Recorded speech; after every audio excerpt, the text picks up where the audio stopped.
Erev Tov. Baruch Hashem, on est dans la synagogue de Mishkat Bokobza, très belle Beth Knesset. C'est pas la première fois qu'on vient ici. À Ashkelon, Tibane Betikonen. C'est une ville où on s'éclate, de ce que j'ai compris. On est aux premières loges, les feux d'artifice. Baruch Hashem, Yeshuv Eretz Israël, le fait de s'installer justement dans nos villes permet de bien montrer aux autres que le peuple d'Israël a rejoint sa terre pour créer la nation d'Israël. Baruch Hashem, Kedat Moshe Israël. On est ce soir, mardi Gimel, puisqu'on est déjà le soir, Shvat, et le mardi 28 du mois de janvier. Bientôt on va quitter le mois de janvier. On dédiera ce shiur pour l'élévation de l'âme de Nissim ben Esther, au frère Shmuel ben Rachamim. Refoua Shlema pour tous les malades d'Israël, Bichlalam et Hashem Ator, Moratim Al-Gdosha Vatorah, Saratalia Vatefat Myriam, Chaya, Salomé, Chaya, Père, Bat, Rachel, Père, Chaya, Bat Myriam. D'accord, je vous promets. Ce que vous dites, je dis. Et Nachlama Mira, Bezrat Hashem, et puis en même temps, pour vous tous ici présents, que la Kadosh Baruch Hu vous ouvre les portes de la réussite, du shalom, et puis de la Géoula pratique avec la Lit al-Belidaï au mariage de vos enfants, ou vous-même dans certains cas. Voilà, on a tout dit. Je rappelle pour ceux qui n'ont pas entendu tout à l'heure, il y a ici les Mazalot, jusqu'à ce que sorte mon prochain livre. S'il y en a qui sont intéressés à la fin du Shiur, pourront venir l'acquérir. On parlera, Bezrat Hashem, avant de nous quitter, du Binyan, bien entendu, parce que partout où je vais, j'en parle, puisqu'on avance et on avance dans le temps. Et si Dieu veut, au mois d'août, on commencera les premiers coups de pelle, mais on en parlera à la fin du cours. Je parle d'un Binyan spécial. Binyan, c'est le centre Bezrat Hashem culturel et culturel francophone d'Israël, à l'échelle nationale et voire même internationale avec l'aide d'Hachem, les filles à Tochnit. En tout cas, je vous demanderai de remercier Madame Fitoussi et son mari. On peut les applaudir.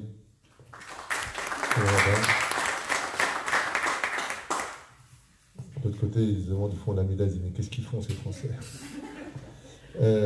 Todaraba, donc venir ici pour nous à Ashkelon, c'est pas très loin, mais vu le Tochnit, ce soir on est à Ashkelon, demain soir on est à Herzliya, et ainsi de suite. Chaque soir on bouge dans les villes. On était à Zichron Yaakov il y a 2 jours.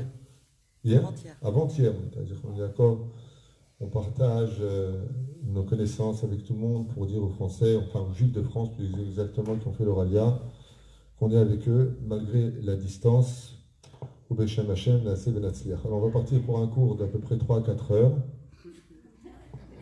Mais non, vous inquiétez pas. On va essayer de faire ça en 1h15 avec l'aide d'Hachem. Et on va parler du sujet de ce soir qui est, Maître Capello. Vivre dans un monde de fous. On vit dans un monde de fous. C'est la vérité, on est dans un monde de fous. Hein? Pas à Ashkelon. Je crois surtout à Ashkelon. On est dans un monde de fous parce qu'effectivement, on peut dire qu'il n'y a jamais eu une période avec autant de guerres, de divorces, de déni. Les gens deviennent fous.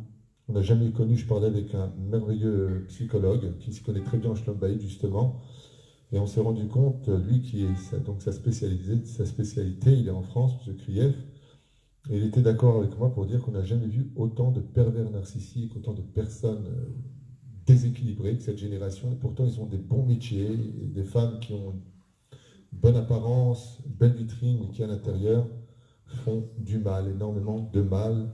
Des femmes qui ne se rendent même plus compte en tant que religieuses qu'elles vont rencontrer des copains, qu'elles vont manger avec lui en tête à tête, un monde de fous.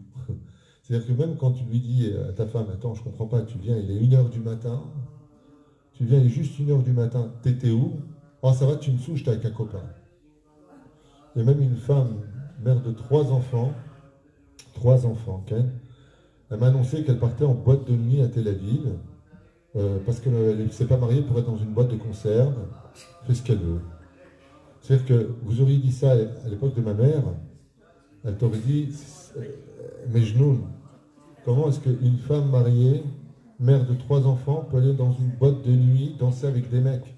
Alpi Alacha, ça s'appelle Bgida. C'est une raison pour donner le guet, Alpi Alacha.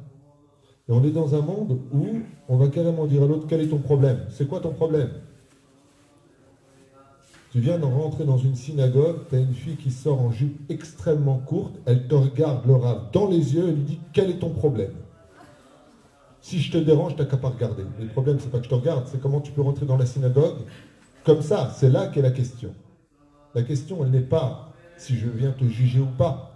La question, elle est que comment, dans ta tête, il n'y a pas de problème. Avant, je me rappelle, quand j'étais enfant, on vivait des époques avec moins de moyens, mais beaucoup plus heureux. Quand on rentrait dans une bête à Knesset, même la Goya, elle avait honte de rentrer, elle disait « Donnez-moi un voile ». Aujourd'hui, on te regarde et on te dit « Quel est ton problème ?» La meuf, elle vient avec Python et Ramsès au balcon, et elle n'a aucun problème, et elle se met là-bas et elle parle. Lama, mais faisait pas. La Gemara nous dit dans son Tamam Tet, « Chutzpah Yizge ». À la fin des temps, Chutzpah Yizge, c'est-à-dire que l'effronterie sera sortie de toute sa dimension et de toutes les frontières. C'est pour ça qu'en hébreu, on appelle ça chutzpah. Le mot chutzpah en hébreu veut dire chutz, paix. En dehors de la bouche. Ça veut dire qu'on sera tellement choqué des valeurs perdues à la fin des temps que notre bouche ne pourra plus avoir de mots, la reine chutzpah. Ce sera en dehors de notre bouche pour exprimer les choses. Et comme on est quand on est surpris, choqué par la chutzpah, on est bouche bée. Ça veut dire on n'a plus rien à dire. Si tu es normal, dans cette génération, tu n'es pas normal. Mais si tu n'es pas normal, alors tu es normal. C'est ce que dit la Gemara. Ve'aemet ya'ader. Mazé ve'aemet ya'ader. Chazal omrim lanu, à la fin des temps, la vérité disparaîtra de ce monde. Les gens vexeront, les gens s'humilieront, les gens se feront du mal et reprocheront aux autres tout ce que eux sont. Mais un truc de fou. Comme je l'ai expliqué ce matin, je redis encore aujourd'hui, les gens vont vivre dans le déni. Par exemple, la femme, elle est mariée avec son mari. Elle lui dit, j'existe pas dans ta vie, ni tu me parles, ni tu me regardes, ni... Elle lui explique sa douleur. Le mec teubé en face. De toute façon, tu te plains tout le temps. C'est des fous. C'est un monde de fous. Tu as une femme qui est mariée, qui est ta femme, qui te dit SOS, je suis pas bien. Qu'est-ce qu'il y a? Ah ouais, je peux pas faire plus que ça. Tu veux que je le mange? El malasot. Je m'efforce de parler un peu plus fort. Ça veut dire que la personne va dire à l'autre, regarde où on en est, regarde ce qui se passe, il y a un truc qui va pas. La seule réponse que l'autre va lui dire, t'es pas content, change de mec. Mais c'est quoi cette débilité? Anilom Evin, on te dit ça va pas. Comment tu dois réagir? D'abord, la première des choses de quelqu'un de normal, quand on lui dit chérie, je souffre avec toi, la première chose de quelqu'un d'équilibré qui n'est pas encore touché par la folie, c'est de dire Mechila, d'abord, excuse-moi. De savoir que l'abruti au monde qui t'a fait du mal, c'est moi, rien que ça, que j'ai tort ou raison, ça mérite déjà mes excuses. Maintenant, viens, on essaie d'avancer dans le problème. Viens, on essaie de régler le problème. C'est pas du tout ce qui se passe. On est à l'époque des débiles mentaux. On boude. On ne se parle pas. On n'a plus rien à se dire. Le divorce est devenu la roue de secours qui est devenue une des roues du carrosse. Ça veut dire que c'est même pas pris en option. Hein. Moi, je vois quand je marie des couples, quand on marque les prix sur l'Aktuba, le mec, maintenant, il va se marier. Non, mettez Hamishim Elef Shekel, mettez 26. On peut mettre 26? Je dis, dis-moi, tu comptes divorcer? On ne sait jamais si elle me casse les pieds. Où on va? Où on va? Je ne parle pas du truc que j'invente. Ou alors pire. Un jour, je fais un mariage, et la fille, elle lui dit, pas moins de 500 000 shekels. Alors, c'est un problème al pi halacha, parce qu'il faut que la kala soit d'accord avec le soum en général de la ktuba, c'est marloquet poskim. Ouais. Bah, sauf on a trouvé un arrangement, 101 000 shekels. J'ai été voir quand même les parents et la kala de côté. J'ai été les voir et j'aurais dit, Lama, il y a beaucoup de divorces en ce moment. Dites-moi, vous êtes en train de faire une affaire ou quoi? Alors, il y a beaucoup de divorces en ce moment, mets-moi 500 000, Al-Pi Alacha, il est religieux, comme ça il est obligé de les payer pour une mashkenta pour te les donner. On est dans un monde de fous. Il y a ceux qui ne comprennent même pas ce qu'ils signent. C'est pire que tout. On est dans un monde de fous. Alors la question, par rapport aux exemples qui pourraient durer in vitam aeternam, on est dans notre pays, regardez comment la folie peut aller loin. Il y a 3 façons d'acquérir un pays. Dougma. Où tu l'as acheté, c'est le cas d'Israël. Israël a été racheté à prix d'or par 2 personnages historiques que vous retrouverez sur Google, sur l'histoire, n'importe quel abruti qui étudie un peu l'histoire d'Israël le sait, c'est le comte de Montefiore et Rothschild, qui ont acheté à prix d'or, d'ailleurs ça porte leur nom, comme Kiryat Moshe, il y a 8 quartiers qu'il a acheté. Deuxième option, faire la guerre. Où tu achètes le pays, où tu lui fais la guerre. Ça s'appelle conquérir un pays. Et dans ce cas-là, aucun pays dans le monde entier pourrait nous dire ouais, regardez ce que vous avez fait. Je vous rappelle que vous avez conquis la Gaule. Demandez à Clovis, quand il a créé la Gaule, la France. Oui. Demandez aux Indiens ce qu'ils pensent des Américains d'aujourd'hui. Donc, ça s'appelle conquérir un pays. Ça a toujours existé. Et puis, la troisième façon, c'est quand on a créé l'ONU. Et quand tous les pays du monde s'accordent à dire qu'un pays appartient à une nation, c'est plus discutable. Ça s'appelle justement l'ONU, l'unification des nations qui disent et qui reconnaissent un droit d'existence. Oui, on a eu les 3. On l'a acheté. On s'est battu. On a été reconnu. Qu'est-ce que tu veux de plus? On est en 2020. Ça s'est passé en 1947. Déclaration 1948 de Ben Gurion. On est en 2020 et aujourd'hui, on est en train de négocier à la Maison-Blanche avec Bibi Netanyahou et Trump l'existence au droit d'Israël aux yeux des nations du monde reconnues comme Jérusalem, capitale, avec peut-être un État dit palestinien. Mais un truc de malade, mais de quoi tu me parles? Qu'est-ce qui empêche les gens de vivre la Metsiout, la vérité? Et cette clipa, elle est tellement grande, le problème est tellement grave, que de plus en plus, il y a un déclin dans la tête des gens. On n'a jamais connu une période aussi catastrophique au niveau des suicides, des divorces. Le Rav Chéné, le grand rabbin d'Ashdod, il m'a appelé, il m'a dit « Qu'est-ce qu'ils ont les gens? On n'a jamais été autant débordés au Beddin, tout le monde divorce. Et ça se remarie, et ça redivorce, c'est ça. » C'est-à-dire même des gens, ils sont tellement remariés qu'ils peuvent apprendre à faire les choupotes de leur expérience personnelle. Viens, je te marie, je sais comment on fait. Alors, je peux t'écrire un livre là-dessus. Allez, mets ton doigt. Là, Makarayon. Respect des parents. Avant, tu avais le père qui disait « je compte jusqu'à 3 », maintenant tu as le fils qui dit « je compte jusqu'à 5 ». Tout est inversé. Tout est inversé. Ce sont les parents qui sont devenus les enfants de leurs propres enfants. Où est le respect? Akol itmotet. Lama. Hein?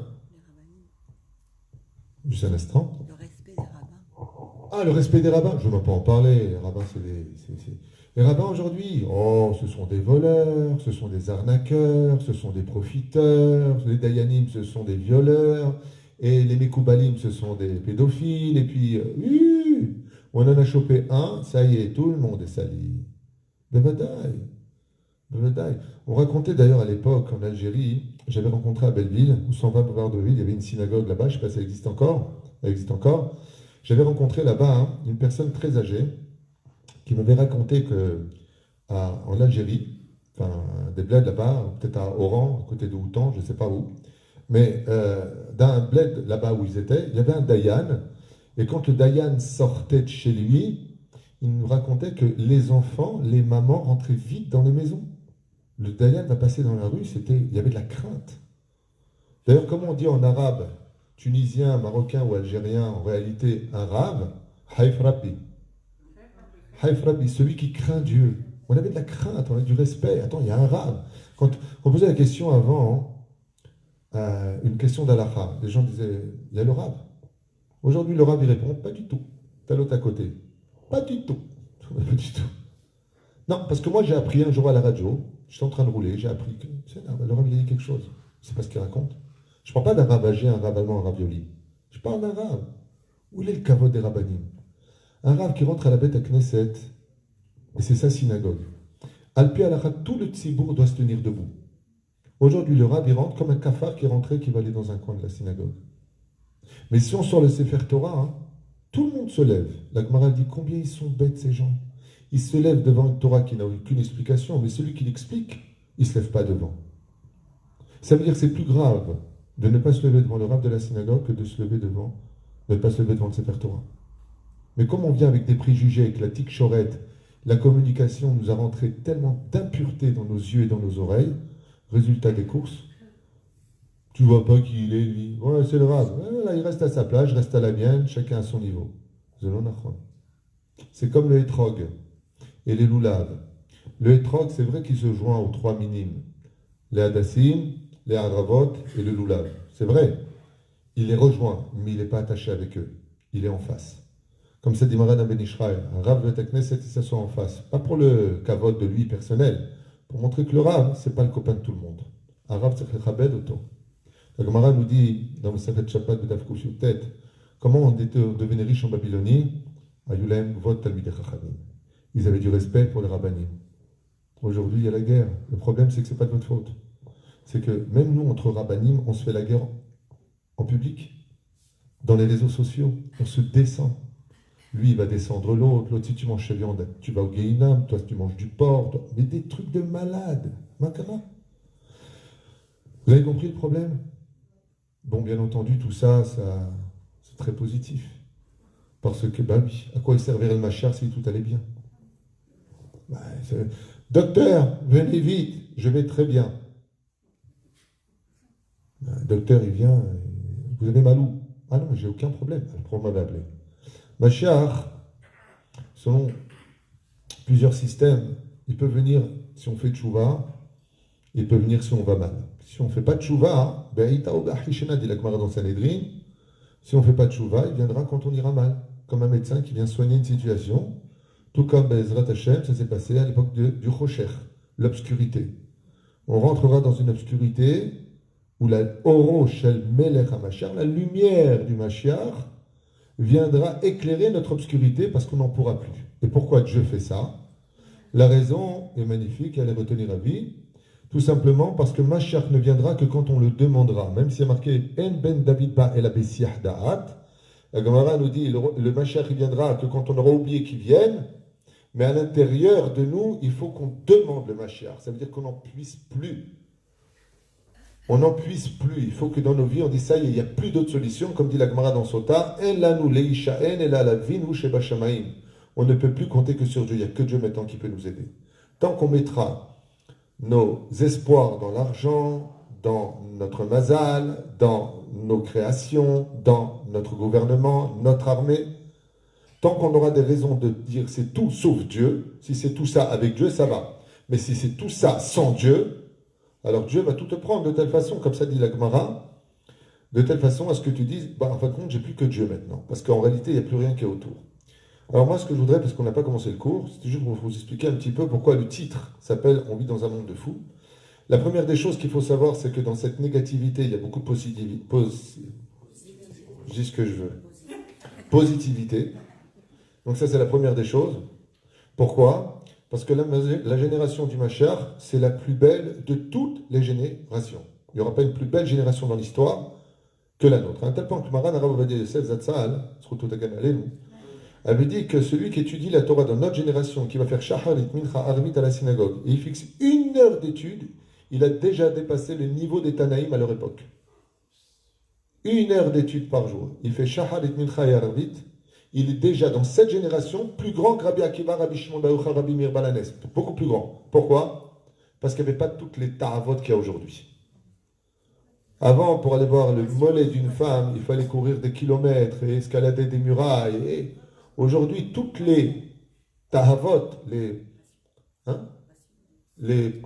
pas les passions, les envies, le Yetzer Hara, il est tellement tapis à ta porte que tu n'as pas besoin de bouger de chez toi pour le voir, le Yetzer Hara. Tu n'as pas besoin de cinéma pour aller voir un film interdit. Tu n'as pas besoin de bouger de chez toi pour faire les pires choses au monde. De chez toi aujourd'hui, tu peux visiter le monde entier avec un des éléments les plus graves, les plus dramatiques de cette génération, le Etz Hadat Tov Vara. Mais la reine, il n'y a pas lieu de s'étonner de voir que cette génération, en réalité, aura besoin de tous ces éléments, de cette chutzpah. Je dis bien de cette chutzpah, c'est-à-dire de cette esprit, seulement qui aura besoin d'être canalisé. C'est-à-dire que la génération du Mashiach ne peut pas et ne pourra pas amener la Géoula si elle ne fait pas un pas d'effronterie. Je vais expliquer clairement et bêtement.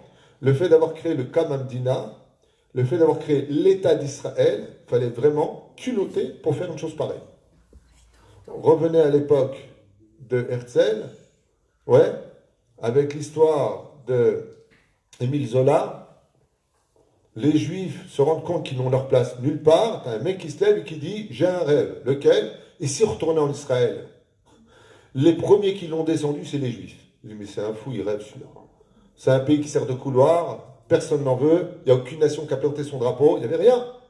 Il fallait avoir du culot, de l'effronterie, pour imaginer un jour dire « Tiens, et si j'allais planter mon drapeau là-bas ?» Il faut être fou. C'est cette effronterie qui a été le premier pas de la Géoula.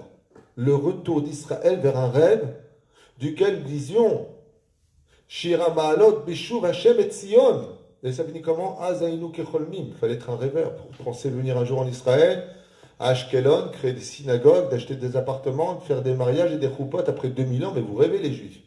Même le christianisme nous a condamnés à être maudits parmi les nations jusqu'à la fin des temps. Vous n'avez pas de tikkun. Et nous, qu'est-ce qu'on répond à ça? Tu rêves, Herbert.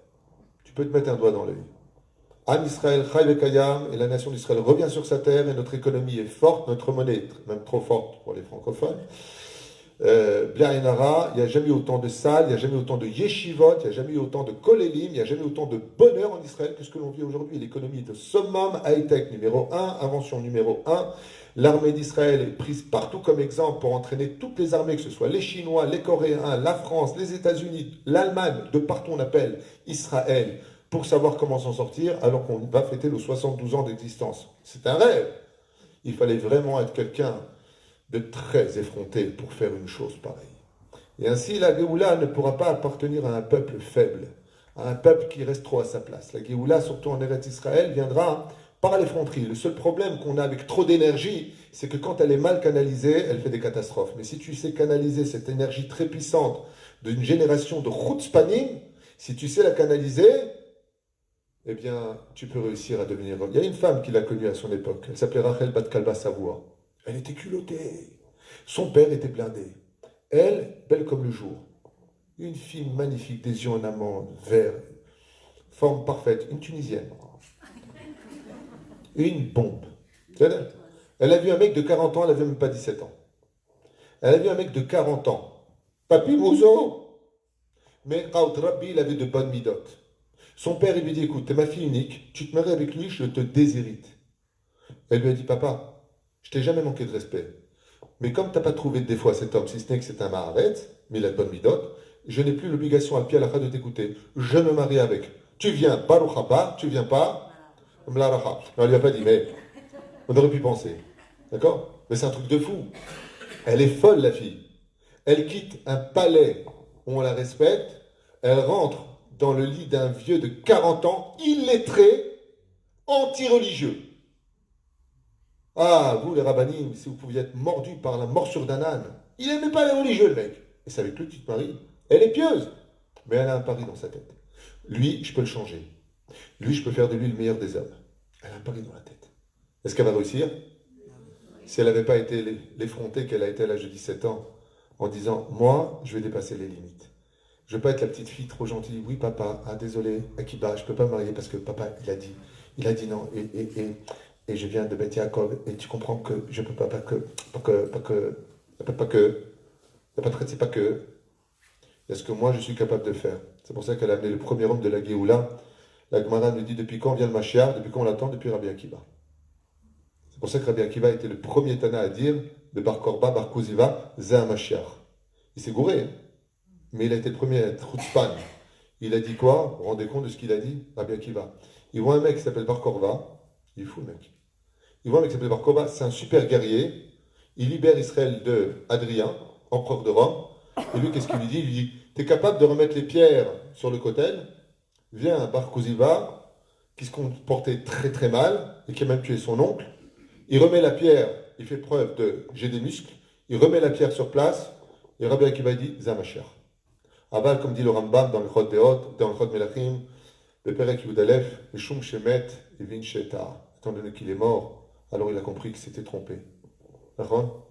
C'est quand même curieux. Comment Rabbi Akiva, sur ça, il dit oui, parce que je sais que le Mashiach, il viendra dans une génération d'effrontés. une génération qui sera chutzpanite, une génération, pour le mot employé, excusez-moi, culottée. Seulement, cette situation ne peut pas être bien comprise si, chas v'shalom, on n'est pas capable de canaliser aujourd'hui ce qu'on est en train de faire. C'est très compliqué. Alors, problème qu'on va expliquer maintenant avec l'aide d'Hachem, ça vous intéresse qu'on fait? Non, sinon, j'ai des blagues aussi, si vous voulez. À la fin, alors. Ma sheken not ma'anien, c'est d'essayer de comprendre pourquoi. C'est-à-dire, qu'est-ce qui ne va pas dans nos vies qui allait avant? Qu'est-ce qui a changé dans ce modernisme, dit ce que l'on vit, pour qu'on soit devenu si bête face à l'objectivité de la vie? On est complètement à la masse. Psychologiquement, la plus grande maladie du siècle, je vous l'apprends, peut-être que vous ne le saviez pas, c'est plus le cancer, elle a été dépassée par une autre maladie. Ça s'appelle le mal de vivre. Tous les psychiatres sont d'accord pour le dire. Il y a un mal de vivre aujourd'hui dans le monde entier qui est impressionnant. Il y a un tel mal de vivre que même des gens qui vont bien te disent « je ne vais pas bien ». Pourquoi? Je ne sais pas. Je ne suis pas bien. Je ne suis pas bien. Je suis pas... Mais c'est quoi ton problème? Je te fais à manger, la maison elle est propre. C'est quoi ton problème? Je ne sais pas, je sais pas. Quand il a du travail, il se plaint de son travail. Quand il le perd, il se plaint de ne pas en avoir. Quand il n'est pas marié, il veut se marier. Quand il s'est marié, il veut se débarrasser. Un problème. Partout. La seule différence, c'est qu'en Israël, c'est un pays de Hémet, ça se dévoile. Vous savez, quelqu'un m'a posé une très bonne question il y a quelques années. Il m'a dit, vous avez beaucoup d'handicapés en Israël. Je lui ai dit, vous n'en avez pas en France? Il m'a dit, si, mais ils sont dans des centres. Je lui ai dit, c'est toute la différence. Nous, on met tout dans la rue. Chez nous, nos handicapés sont comme tout le monde. Ils ont leur place de parking, ils sont à la mairie, et c'est pour ça que vous voyez beaucoup de gens sur les trottoirs, des groupes entiers de personnes handicapées, de personnes trisomiques et autres. En Israël, ce ne sont pas des tares, on les montre. Donc ça fait, il y en a beaucoup. Mais chez vous, vous les mettez dans des... de côté. Comme aux États-Unis, par exemple, tu vas à Los Angeles ou à Miami, Dougma, ou à New York, il n'y a presque pas de clochards, alors que ce sont des pays où il y a le plus de clochards au monde. Seulement, ils sont à downtown, de l'autre côté de la frontière. Ils n'ont le droit de pénétrer les poubelles de downtown, c'est-à-dire de la zone industrielle, uniquement après 18 heures. Et ce, jusqu'à 6 heures du matin. 6 heures du matin, les patrouilles de police descendent, il n'y en a plus un qui a le droit de se retrouver là. Si vous allez en voiture de l'autre côté, vous pleurez des larmes. Vous voyez des enfants, des grands-mères, des personnes, kilomètres, j'ai été les voir, kilomètres sur kilomètres, avec des chariots qui sont sous le soleil ou dans la pluie, comme ça, en train d'attendre désespérément quand est-ce qu'on peut aller faire les poubelles du capitalisme américain. Chez nous, en Israël, quand on voit un clochard, on est choqué. Il n'y en a pas beaucoup. Et s'il y en a un, il va te demander la manche. Et très souvent, ceux qui viennent te voir, ils ont plus d'argent que toi. Mais bon, c'est encore un autre sujet. Tu sais comment tu le fais? Fais-moi plaisir. Si un jour on te demande, tu peux m'aider? Tu dis, t'as pas de la monnaie? Tu vas être choqué. Il te sort une liasse, le mec, et tu lui dis, punaise, mais j'ai même pas ce que t'as, moi. Mais bon, c'est pas grave, c'était une parenthèse. On donne, attends que tu sois large, Ezra ta chaîne, donne tout ce que tu as, toi, la belle-mère, Yallah. Yallah, commence le shiur. Yonta Berabotai, le shiur de ce soir est un shiur très, très important. Et je vais vous faire un petit cadeau, avec l'aide d'Hachem, puisque je vais essayer de lier ce shiur avec la fête de Tou B'Shvat. Parce qu'on va parler de la même chose. Qu'est-ce qui nous rend fous? Qu'est-ce qui fait perdre l'objectivité à un homme? Pour comprendre cela, il faut repartir à la racine de la racine du problème. Je m'explique. Adam et Ève, Alem Shalom, Tam, Yaken, Alenu, étaient dans un jardin de Gan Eden, Zganefine. Une bombe, un endroit que tu n'as même pas besoin de joint pour kiffer. C'est bien comme ça. Oh. Le vin, la viande, comme ça dit la Gemara, la Torah Nistar, Torah Niglé, on avait tout. Puis d'un coup est venu Persifleur, un serpent. Il est venu vers Ève et lui a dit « Aie confiance, crois en moi, que je puisse veiller sur toi. » Signé le livre de la Genèse. Top. Le serpent il vient et il lui prend la tête. Ah, tu peux le toucher, tu peux le toucher. Qu'est-ce qu'elle dit elle? Non, je ne peux pas le toucher. Il l'a piégé. Pourquoi il l'a piégé? Tu ne peux pas le toucher. Il dit non, l'interdit, c'était pas de le toucher, c'était de le manger. Mais qu'est-ce qu'il voulait lui dire? Tu peux le toucher. Et elle, qu'est-ce qu'elle lui dit? Dieu nous a interdit de le toucher. Mais de quoi vous parlez? Qu'est-ce qu'il y a sur un arbre? Qu'est-ce qu'il y a sur un arbre, le tronc de l'arbre? Bravo, ça s'appelle la klippa. Tout ce que voulait dire les chachamim, tout ce qu'a voulu le nachash, c'est pas simplement la voir parce qu'elle mange le fruit. C'est que Ève a commis une erreur. Elle pensait que la klippa, c'est-à-dire que l'écorce de l'arbre, avait des conséquences. Mais ces conséquences n'auraient pas de conséquences sur elle. Et vient le petit midrash, tu sais, les midrashim qui sont si légers à nos yeux. Ils nous disent que Ève, elle est tombée sur l'arbre. Mais tu ne te poses pas la question sur quoi elle est tombée? Elle est tombée sur l'écorce. Et qu'est-ce qui s'est passé quand elle est tombée sur l'écorce? La Gemara viendra nous apprendre que le serpent s'est allongé à côté d'elle. Et il a pris Ève et il l'a mis enceinte. C'est marqué noir sur blanc dans la Torah, mais il faut savoir le lire. Anachash Asher Ishiani, le Nachash qui m'a fait tomber. La Gemara dit, pas Ishiani, Isiani, Nisuin, celui qui m'a eu. Qu'est-ce qui s'est passé pour Ève, première créature de Dieu vivant, pour que d'un coup, elle soit en 2020 de l'ère vulgaire? C'est une femme mariée, religieuse, créée par Dieu, et elle va à un rendez-vous avec une autre espèce de créature maléfique. Qu'est-ce qui t'a aveuglé? L'écorce de l'arbre. Chachamim lui disent, elle a commis une erreur fatale, Dieu lui a dit, il ne faut pas manger, elle a voulu rajouter une phrase. Ça c'est bien pour Kita Gimel, on avance au Kita He. Igazmat Ksat Litkadem vers la porte de la compréhension. Et qu'est-ce que ça va nous apprendre? Ça va nous apprendre que c'est la clipa de l'arbre qui a aveuglé Ève. Et comment est-ce qu'il a eu dans le texte de la Torah le serpent? Tu sais pourquoi Dieu ne veut pas que tu manges de l'arbre?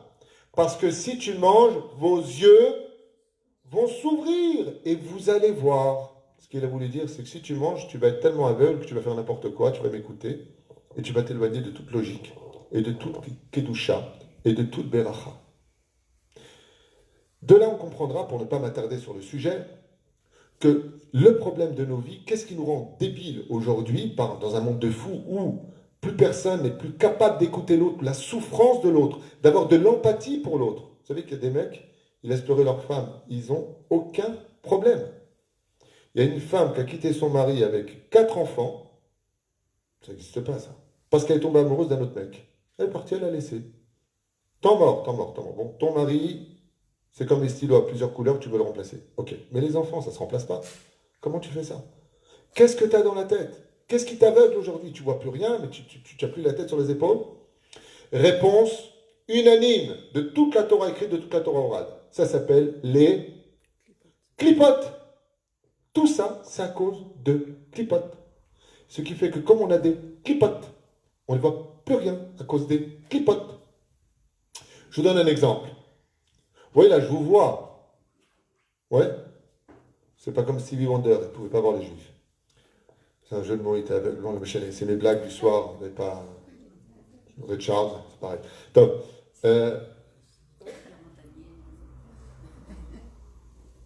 prends une personne qui voit, là je vous vois, puis je mets une paire de lunettes de soleil. Comment je vous vois? Sombre. 2 paires, très sombre. 3 paires, je vois plus rien. 1000 paires, 2000 paires, 1 million de paires de lunettes de soleil, je vis comme un aveugle. C'est exactement ce qui nous aveugle. Le problème qu'on a, c'est qu'on ne se rend pas compte que on vit dans un monde où nos yeux, nos oreilles, notre nez et notre bouche, ainsi que notre toucher, donc les 5 sens, sont ultra sensibles au monde des clipotes. Et que si chas vechalom, chalil avechas, on ne fait pas attention au monde des clipotes, on devient automatiquement fou. Car le but des clipotes, c'est de nous rendre fous. Qu'est-ce qu'on appelle être fou? Quitter l'objectivité du monde de la Torah, de la halacha, de la Haggadah, du sens même de la vie. On quitte totalement les valeurs humaines à cause de la clipa. Sur ce, qu'est-ce que font les clipotes? À nous rendre fous. Qu'est-ce que c'est quelqu'un de pervers narcissique? Qu'est-ce que c'est quelqu'un de schizophrène? Excusez-moi pour m'employer, ce n'est pas une insulte. Ce sont des clipotes. Qu'est-ce que c'est un rachat? Pourquoi on va loin? Qu'est-ce que c'est quelqu'un de très colérique à la maison? Qu'est-ce que c'est quelqu'un qui n'est jamais content de rien? Que jamais rien n'est comme il faut? Qu'est-ce que c'est quelqu'un qui critique constamment les autres? Qu'est-ce que c'est un Baal Lashon Hara? Vous savez c'est quoi? C'est un bon juif qui a juste une chose, il a plein de clipotes. Il est tellement empreint de clipotes que ça ne sert même pas des fois à quelque chose de lui parler. C'est rien.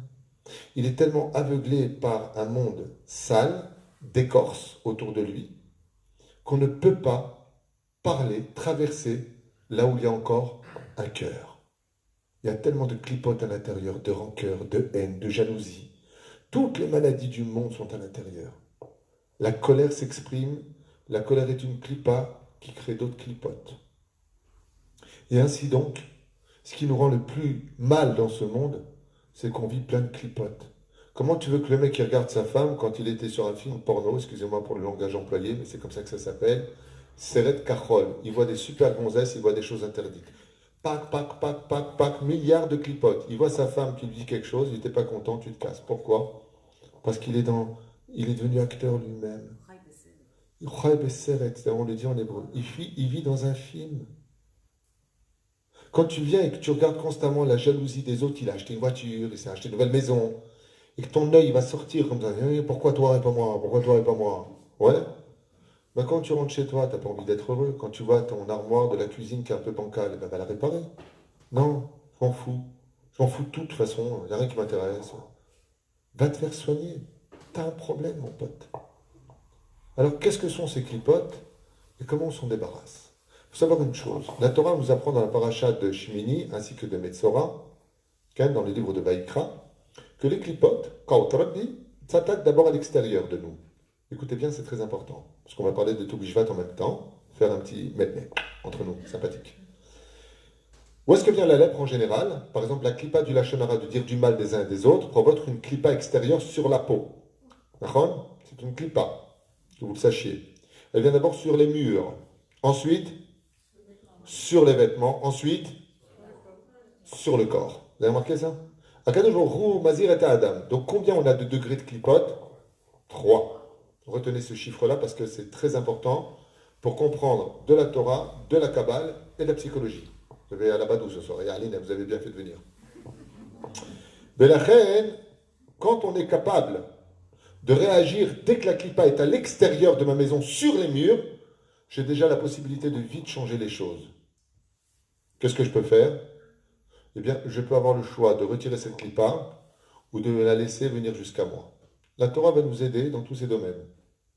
Pour les murs, elle va te demander de mettre des mezuzot. Et elle va te dire, fais attention, que ta demeure soit sainte. Il faut que ta demeure soit sainte. Ne rentre pas de choses tamées dans ta maison.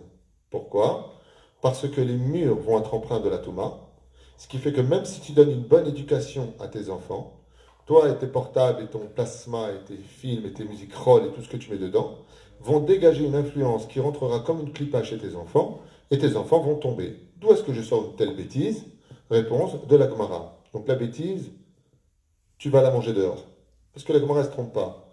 La Gemara pose la question, elle dit, comment se fait-il que Elisha ben Abouya, contemporain de Rabbi Akiva, un tel seigneur de la Torah, celui qui était capable de quitter son corps pour voir le monde d'en haut, Maïm, Rabbi Akiva, celui qui fut le maître de Rabbi Meir Baalanes. La Gemara pose une question intéressante. Elle a dit, comment un homme qui par contre pouvait te donner des cours à Rabbi Meir Baalanes de Torah, celui qui savait qui était Dieu, qui, que, quoi, dont, lequel, comment ça se fait qu'il a dit, je renie tout? Je ne comprends pas, comment? Et la Gemara pose une question, elle répond à cela. Elle te dit, tu sais pourquoi? Parce que son père, il faisait écouter de la musique grecque à la maison. Et les solfèges, comme ça jouait en l'honneur de la Vodazara, des dieux de l'Olympe là-haut, eh bien, c'est rentré dans ses oreilles. Ça l'a rendu impur. Il y en a qui disent non, parce qu'il a fait grandir son fils pour le kavod. Comme un jour, il a vu les Tanaïm qui étaient en train d'étudier la Torah, qu'un feu sortait d'eux. Il a dit, moi aussi, je veux que mon fils soit un grand, parce que je veux voir du feu qui sort de lui. C'était pas pour Dieu. Il est très pour une clipa, ça s'appelle le kavod. C'est une très grosse clipa, le kavod. Il y en a qui disent pas du tout. Tu veux savoir c'est quoi son vrai problème? C'est qu'il avait des livres, Emmanuel, qui sortaient de ses manches. C'est-à-dire qu'il étudiait des études ritsoniotes, la philosophie d'Aristote, de Platon, de Socrate. Il étudiait autre chose que la Torah. Il a rentré des clipotes dans sa vie. Il a mélangé les matières. Comme ça, dit le Talmud, pas moi. Et Chazal nous dit, Ichnis bo klipot rabot. Et ça veut dire quoi? Il a entré en lui des écorces énormes. Les mains d'Avardomé, à quoi ça ressemble? Imaginez simplement que j'ai une ficelle, toute petite fine, qui m'attache le bras et je veux partir d'ici. Tant qu'elle est fine, je peux casser le fil. Maintenant, ça c'est pourquoi j'ai entendu une vulgarité de ma mère à la maison, ou de mon père, Chazve Shalom. Maintenant, je mets une autre ficelle qui va m'attacher le poignet. Je veux partir. Pourquoi? Parce qu'il y avait une femme dénudée à l'écran. Mes yeux l'ont regardé. Ça fait une deuxième ficelle. Et ainsi de suite. Et la colère, et la vulgarité, et le mensonge, et on fait la tête. Il n'y a pas de shalom.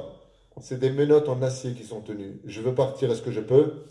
Non. J'appartiens à une espèce de rouage, à une espèce de monde dans lequel je suis totalement entremêlé. Je n'arrive plus à m'en sortir. J'arrive plus à me retrouver. Je suis pas bien. Pourquoi je suis pas bien? Parce que tu es prisonnier d'une situation psychologique dans laquelle tu ne sais même pas par où sortir. C'est pour ça que les Chachamim nous ont instauré des fêtes extraordinaires et nous montrent l'exemple. Je vous donne 3 exemples rapides et on commence avec tout Bishvat par rapport à cette même notion de la Klippa. La première chose, c'est quand on fait la Birkat Alevana. Qu'est-ce qu'on fait à un moment d'Imara Ben Ishraï quand on vient recevoir la Birkat Alevana, la bénédiction de la lune, qui est aussi grand que de recevoir Pene Shechina, qui vient la présence divine? Eh bien, à un moment, quand on dit qu'on danse, qu'est-ce qu'on fait? On secoue nos vêtements et on se lève. Le Ben Ishraï, Rabbi Yosef Chaim nous dit, ne crois pas que ce geste est un symbole, car si tu avais des yeux pour voir, tu verrais combien d'écorces tombent de tes habits.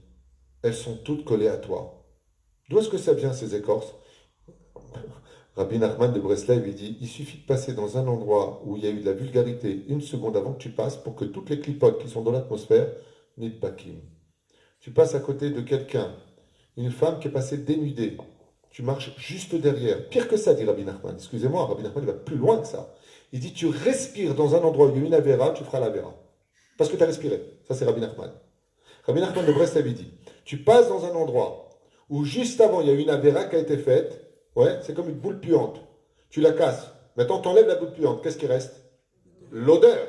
Il dit, c'est exactement comme ça que ça se passe. Quand il y a une avéra qui est faite, dans l'atmosphère dans laquelle nous sommes, tu passes, tu sens mauvais. Et c'est des bacs sur toi. Tu rentres à la maison, ta femme, elle te dit, t'as pété ou quoi?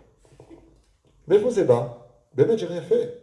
Je suis passé dans un endroit impur. Ça se colle à moi. C'est comme les Tunisiens. Une fois, j'étais chez ma mère à Belleville. Je suis rentré à la maison. Mon frère m'a dit, t'as vu maman? J'ai dit, comment tu sais? Il m'a dit, tu sens l'huile.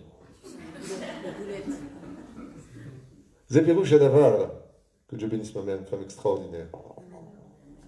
La reine, les clipotes, elles se tiennent sur nous. Premier exemple, la levana. Deuxième exemple, tachrir. Quand on va jeter nos fautes, qu'est-ce qu'on fait? On secoue nos vêtements vers l'eau, on retourne nos poches. Tu montres ça à un psychiatre goy, il te condamne à 1 an, mais vraiment, d'enfermement obligatoire. Il est fou ce mec. Le mec, il est en train de parler avec de l'eau, avec un livre comme ça. Et en plus, il fait comme les fous comme ça. Et à un moment, il fait ça. Il veut s'envoler ou quoi, le mec? Qu'est-ce que tu es en train de faire? Tu jettes tes fautes. Bah vas-y, dis-le avec ta bouche. Seigneur, je jette mes fautes dans l'eau pour la purification de Rosh Hashanah. Que le Seigneur soit avec toi. Allez, ça fait un peu curé. Non, nous les Juifs, Baruch Hashem, qui existons comme la première religion du monde, eh ben, on va faire comme ça. Allez, hop, hop, hop, hop. Il suffit, je jette mes fautes. Et sincèrement, appelle un médecin, on en tient un. C'est un truc de fou. Et pourquoi? Parce que Béhémet, les fautes sont où? Elles se tiennent à nos vêtements. Elles sont ici sur les vêtements. C'est pour ça que les Chachamim nous disent, quand tu mets un vêtement le matin, toujours tu le secoues avant. Le talit, tu le secoues avant. Je finis le dernier exemple pour pas trop tarder. Quand une personne décède, il y a le Hibuta Kever. Vas-y, Hibuta Kever. Hibuta Kever, le Halil Velo Alechem.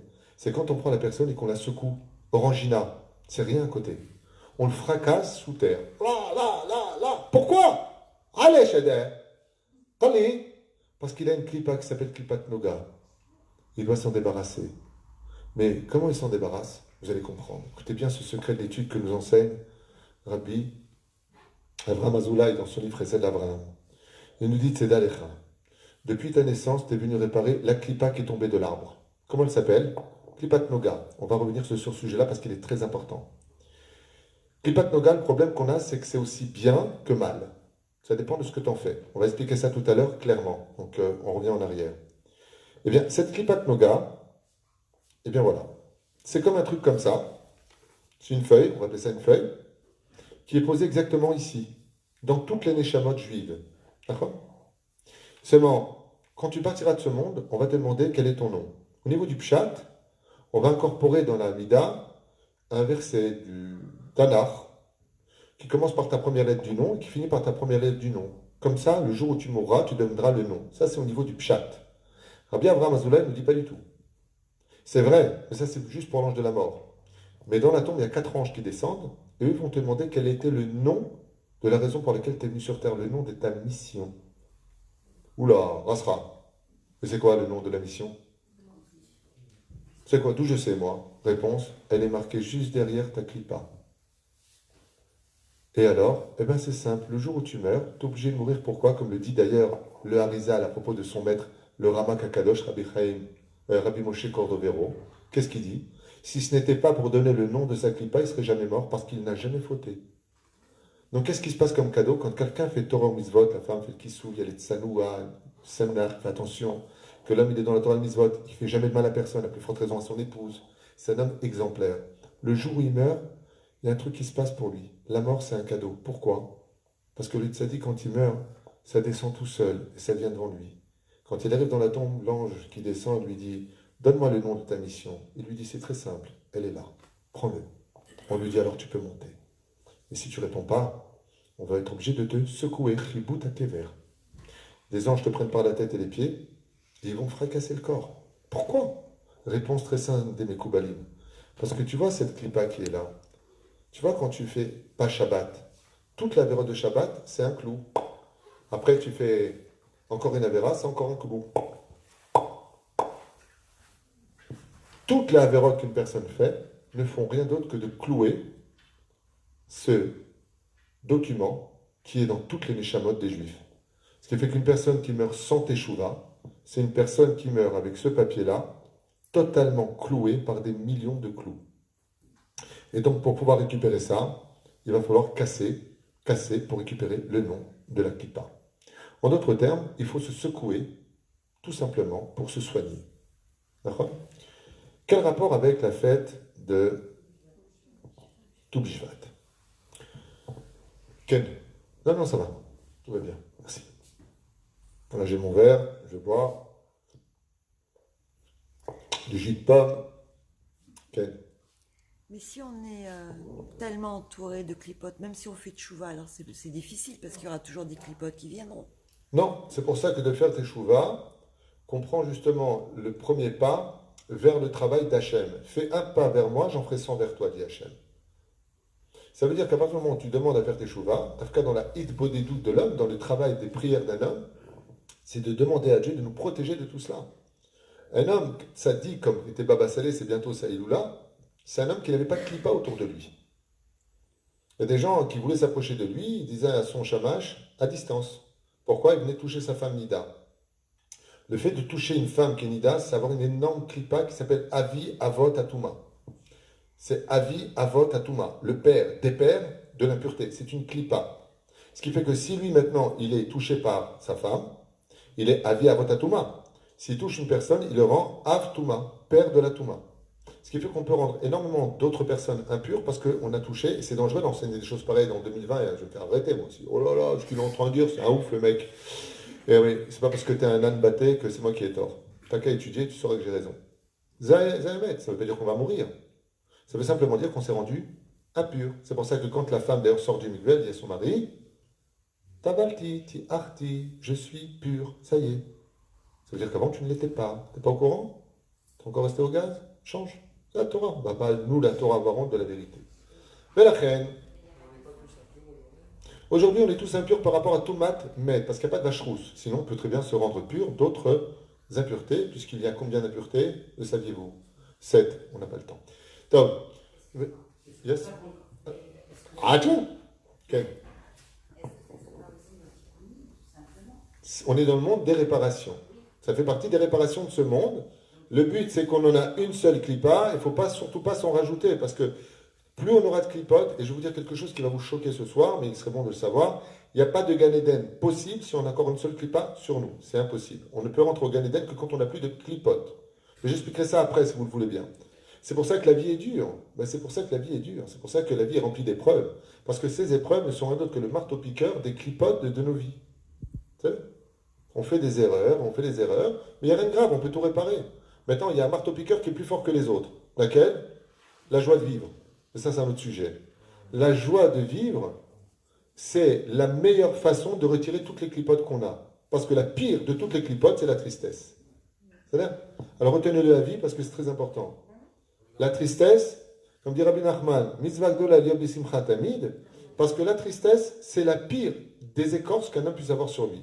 Donc, si quelqu'un veut faire tchouva demain, avant de commencer par toutes sortes de cérémoniales religieux, qui commence d'abord par une chose essentielle, qui va être la base de sa construction, de toute sa... c'est la joie de vivre. Parce que quand on a de la joie, automatiquement, toutes les mitzvot prennent de la lumière. Mais si on fait tchouva dans la tristesse par défaut ou par conviction religieuse uniquement, eh bien, automatiquement, on aura des mitzvot remplis de clipotes. C'est ce que j'ai expliqué dans un instant, dès que j'aurai répondu à monsieur. Non, je disais simplement pour l'impureté, que vous parlez par rapport à la mort, donc on ne peut pas monter au mont du temple. Vadaï Shelo. Selon tous les poskim gdolim, je ne parle pas de Rashi Yeshivot ou d'un grand possède qui était le Rav Goren, qui était donc le Rav Arashi de l'armée d'Israël, qui dit oui. Je rappelle que tous les grands poskim, sans exception, Kol Gdolé Ador, y compris le Rav Mordechai Eliyahu, le Rav Ben Sion Abba Shaul, le Rav Ovadia Yosef, le Rav Oyerbach, le Rav Eliashiv, Kol Gdolé Ador Osrim. Le Rav Mordechai Eliyahu lui-même avait strictement interdit de monter sur le mont du Temple, à cause justement du fait qu'on ne sait pas où le Kodesh Kodashim. Mais je ne veux pas me loin du cours, là ça nous éloigne. Vous parlez de Tchouva. Oui. Si on part sur le maître de Rabbi Balanès, Ok, Elisha Ben Abouya. Si sa faute à lui, c'est d'avoir entendu par son père de la musique, Oui. Il est quand même arrivé à un certain niveau. Il a fait, à son niveau à lui, on peut dire qu'il a fait tchouva. Alors comment se fait-il qu'il retourne? Eh bien, c'est là qu'est tout l'enseignement. C'est que même si on a fait tout le travail et qu'on est rempli de Gdusha, une petite clipa peut être suffisante pour te faire trébucher toute l'histoire. Alors comment on fait? C'est là qu'est tout le problème. Donc, être toute sa vie sur ses gardes, de ne pas s'approcher des clipotes. On s'en fiche que ce soit de sa faute ou pas. C'est pour ça que que Elisha Ben Abouya, en fin de compte, rentrera au Gan Eden et qu'on a gardé sa Mishnah dans Masechet Avot. Pourquoi? Parce que malgré tout, il est mort avec une larme. Non, mais c'est un sujet, c'était juste un exemple que je voulais prendre.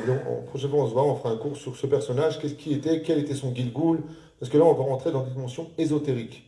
Parce que rien n'est sans rien, et si on comprend qui était Elisha Ben Abouya avant, on comprendra pourquoi elle est tombée, et pourquoi elle est là, et pourquoi. Parce que rien n'est une histoire stam qui s'est écrite. Tout est d'une profondeur dans la Torah qui dépasse l'entendement humain. Chaque Tana, chaque nom de Tana, si vous savez ce qu'il y a dedans. Donc, nous on continue notre shiur. Et c'est pour cela que nous avons, comme on n'a pas trop de temps, sinon ça pourrait durer des heures, comme je vous l'ai dit, on va parler que de 2 clipotes. On va citer 2 clipotes qui sont en réalité les essentiels clipotes de nos vies journalières. La première clipa, on s'en débarrasse tout de suite. C'est la pire de toutes. C'est celle qui mène à la débauche, au vice, à tous les fantasmes sexuels. Ça s'appelle clipat Baal Peor. Lo alenu velo alechem velafachat Israël. Le Ben Ishraï, quand il en parle, clipat Baal Peor. Baal Peor, vous savez c'était quoi? C'était l'Avodazara. C'est le démon qui correspond à toutes les incestes et toutes les impuretés de débauche. Et c'est une clipa qui est terrible. Parce que c'est une clipa qui, à la différence des autres, pénètre le sang et circule dans le sang avec les hommes. C'est-à-dire pour s'en débarrasser, il faut prier, jeûner, migver, pleurer. C'est ce qu'on dévisse. Ça touche l'homosexualité, ça touche les hommes à femmes, ça touche toutes ces choses-là, les paramètres de ceux qui sont addicts à la porno. Hein. Tout ce qui touche à ça, ce sont des gens qui sont touchés par Klipat Baal Peor. Et donc, qu'est-ce qu'ils ont? Ce ne sont pas des fous. Des gens, celui qui est ça, il est malade, il est ceci. Non, ce sont des gens qui ont une clipa, quitte à vous en déplaire, même s'il y a des gens qui sont homosexuels qui regardent. Au moment où vous apprendrez quelle est la pathologie du problème, parce que c'est une pathologie, c'est antinature, donc automatiquement, c'est une pathologie. C'est tout simplement que vous avez une clipa. La bonne nouvelle pour vous, c'est que si on avait votre clipa chez moi, je serais aussi homosexuel. Je comprends ce que vous voulez dire. Mais je me battrais pour l'enlever. Mais ce serait terrible. Ça veut dire que c'est facile de condamner des homosexuels, mais si vous étiez comme eux, ont leur pulsion, vous ne parleriez plus comme vous parlez, parce que vous n'avez pas ça. Vous voyez ce que je veux dire? C'est comme quelqu'un qui crache, avec tout le respect que je vous dois, parce qu'il a une bronchite. Donc il crache des glaires désagréables, et on lui dit, mais t'es dégueulasse. Ben oui, mais si toi t'avais ce que j'avais, tu cracherais la même chose. Voilà exactement ce que je voulais faire comprendre. Donc au lieu de critiquer, prions pour Bezrat Hashem, qu'eux aussi, avec l'aide d'Hachem, puissent se protéger. Donc, éviter ce genre de choses. Comme un jour, je reçois un homosexuel au bureau, et il me dit, vous croyez que je devrais aller en yeshiva? Je dis, non, non, non, surtout pas. Il n'y a que des mecs. Alors je vais au mikvé, non, non, surtout pas, ils sont à poil. Qu'est-ce que je fais? Je vais pas te suicider. Non, non, ça va, c'est une blague, ça très bien que je plaisante. Je vais donner un tikkun. Qu'est-ce que tu as? C'est fragile. Si les gens sont fragiles, ils changent de chaîne, il y a d'autres abonnés. Moi, je m'adresse à des gens qui ont de l'humour. Celui qui n'a pas d'humour, qui change de chaîne, je ne l'ai pas invité à venir dans la mienne. Mais la reine, non, vous savez, le Talmida met des gants. Enfin, le grand Ben France, il a dit un mot avant de mourir sur le sujet, il a été cassé en mille, les procès, c'est une honte. On n'a plus le droit de dire des vérités. La Torah est émette et les autres sont dans le mensonge. Les choses sont dites clairement. Nekuda. Moi, j'ai pas honte de la Torah. La Torah est émette, le reste, c'est du sheker. Nekuda. Mais merci madame. Non mais c'était pas ça la question, c'est que le pire c'est que j'ai aidé l'autre et grâce à Dieu il va mieux. Tom, ce que je voulais vous faire comprendre c'est que c'est des clipotes qui sont extrêmement durs et ces clipotes là sont essentiellement nourris par les ta'avot. Qu'est-ce qu'on appelle les ta'avot? La ta'ava de la achila, l'envie de la nourriture, l'envie de l'acte sexuel et l'envie de l'argent. Ce sont les trois tikkunim pour lesquels, comme l'explique Rabbi Nachman de Breslev, nous avons trois fêtes qui s'appellent les Shalosh Regalim. Pessah fait le tikkun de Ta'avat Mammon, c'est-à-dire de la poursuite du diamant vert, la poursuite de l'argent. Le Shavuot fait le tikkun de on ne dort pas avec nos femmes cette nuit-là. Pourquoi? Parce qu'on est en train d'étudier la Torah Mishgal, c'est-à-dire l'acte sexuel. Et la fête de Sukkot, lui, vient faire le troisième, on avait dit l'argent, la achila. La nourriture. Voilà. C'est pour ça que là-bas, on rentre dans la soukha, les mitzvahs, les chol shabbat, les seudot, les choulé. Là-bas, on mange dans notre soukha, c'est le tikkun qui est là. Alors maintenant, on va vite finir avec cette clipa-là.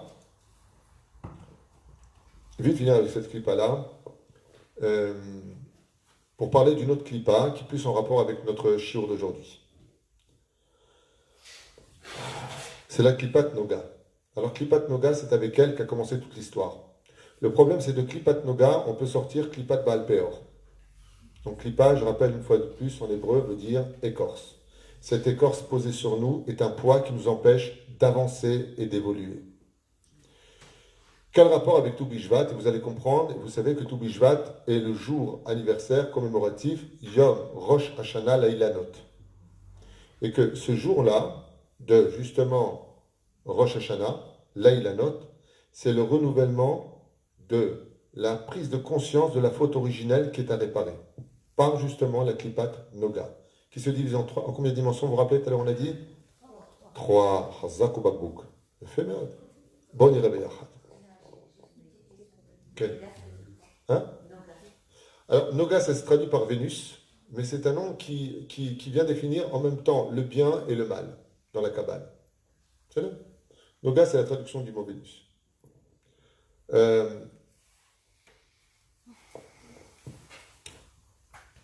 La première clipa qui a du bien et du mal, eh bien, c'est le problème qu'on a de manger tous les fruits. Vous avez remarqué que les fruits ont une particularité, c'est qu'eux-mêmes ont une épluchure qu'on appelle en hébreu. Comment on appelle l'épluchure? Clipa. Ouais, c'est extraordinaire. Quand on parle hébreu, on parle la langue du Hémet. Donc automatiquement, on tombe exactement sur nos pieds quand on parle de Torah avec des mots hébraïques. Si je fais le sous-cours en hébreu, on devrait avancer beaucoup plus vite, mais beaucoup plus profondément, parce qu'il faut traduire des dimensions hébraïques profondes dans un langage français qui est très pauvre en spiritualité. Donc c'est pas évident pour moi. Mais la reine, quand on vient pour manger des fruits, eh bien, il y a trois sortes de fruits qui, dans le tikkun de l'homme, apparaissent. Ça veut dire qu'il y a une première shirva, un premier niveau de klippa, où le bien et le mal sont entremêlés. Ce sont les fruits qui se mangent avec leur clipote. Je traduis en français, ce sont les fruits qui se consomment avec leur épluchure.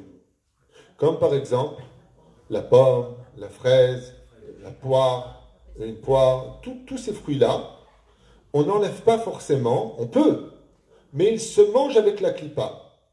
Le problème qu'on a, explique le Baal Atanya, le Admour Hazaken, c'est que quand on mange ces fruits-là, eh bien, il va falloir manger vraiment tel que la Torah nous le demande. Faire la bénédiction de Boré Peri Haetz. Donc écoutez bien ce qu'on fait.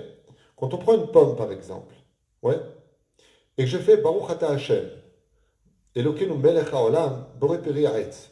Sur quoi j'ai fait la bracha? Et sur la klipa, et sur le fruit. Ce qui fait que ça s'appelle Klipat Noga Tov Vara. Alors quel est son tikkun? En quoi c'est bien ou pas bien? Réponse du Admor Hazaken, il faudra que tu manges Hashem Shamaim. Ça veut dire mange, mais pas de quoi te rassasier. Mange avec la mesure qu'il te faut pour mieux servir Hashem. Par exemple, le Zohar nous dit pourquoi Dieu a créé les fruits. On peut tout à fait vivre sans fruits, même si c'est très bon pour le corps. Tous les diététiciens diront mange 5 fruits par jour, si possible rouge. Parce que le fruit est capable de remonter le moral. Parce que de l'écorce est sortie la réparation de l'écorce qui est son fruit. De l'arbre qui est immangeable rempli d'une écorce, il y a un tikkun. Des arbres qui vont donner des pérotes.